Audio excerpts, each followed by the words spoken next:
Hello and welcome. In today's video, we'll explain how to work with Google Maps, a visual map tool that not only lets you examine street maps for most places on Earth, but also lets you see related satellite images and topographical maps. You can even use this tool to check traffic conditions in many areas, get driving directions, or look for things within specific geographical areas. To begin using Google Maps, point your favorite web browser to www.google.com.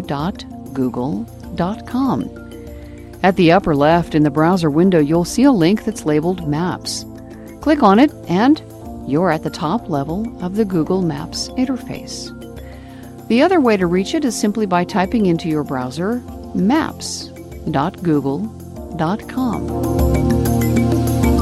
Either way, the program is smart enough to relate your TCP/IP network address to its location so that, by default, Google Maps shows you the part of the world that you live in. We live in the United States, so that's what shows up by default when we open this program for our demonstration. Note the search box at the upper part of the display. It includes 3 tabs: Search the Map, Find Businesses, and Get Directions.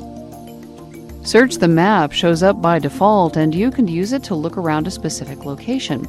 The example text reads 10 Market Street, San Francisco. Or to find businesses by type near specific locations. The example text there reads hotels near LAX, the big downtown airport in Los Angeles.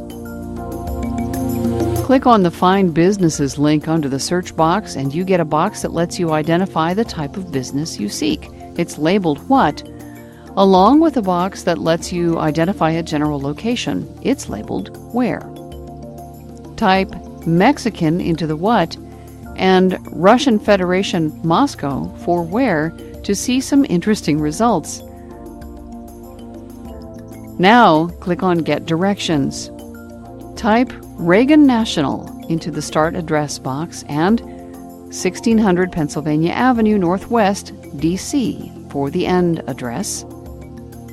And you'll get driving directions from Reagan National Airport near Crystal City, Virginia, to the White House in Washington, D.C. Note the turn-by-turn directions at the left-hand side of the results page and the map at the right. Here's where you can also explore some other interesting Google Maps features. Click Traffic at the upper right corner of the map and you'll see colored street overlays that tell you how traffic is moving on the GW Parkway and across the 14th Street Bridge as it crosses the Potomac. Now, click on Satellite and you'll see recent satellite images of the same area, overlaid with the streets and traffic information.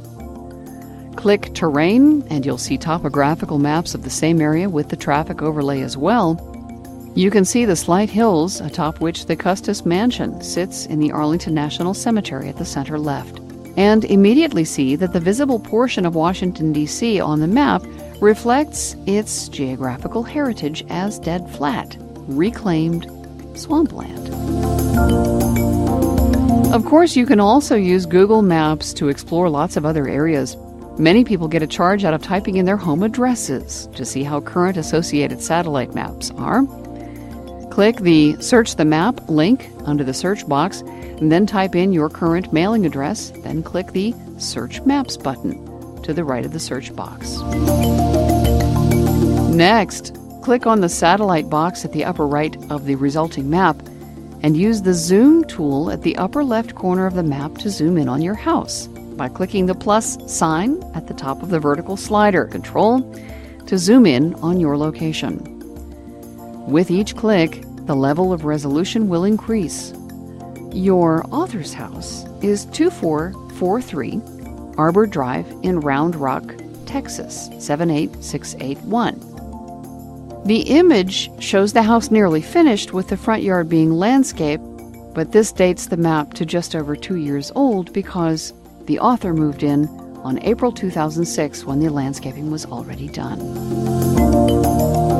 Another fascinating feature of Google Maps, available for many of the major cities in the U.S. and around the world, is the Street View feature. As an example, type in the address of 10 Wall Street, New York 10005 to move your view to downtown Manhattan. Then click on the Street View button near the upper right corner for a view of the city as it might look if you were standing at street level. As you can imagine, taking photographs of so many streets around the world takes an enormous amount of both time and manpower, so this feature is not available for every single map around the world. Your narrator visited her former Manhattan address at 425 East 58th Street in New York for a bit of Midtown nostalgia. You can find all kinds of interesting, informative, and diverting uses for Google Maps as you explore its capabilities. It's a great tool for utilitarian purposes like finding a location or obtaining driving directions, and it's also great fun to play with. For more information about working with and enjoying Google information resources and all facets of your digital lifestyle, please visit digitallanding.com.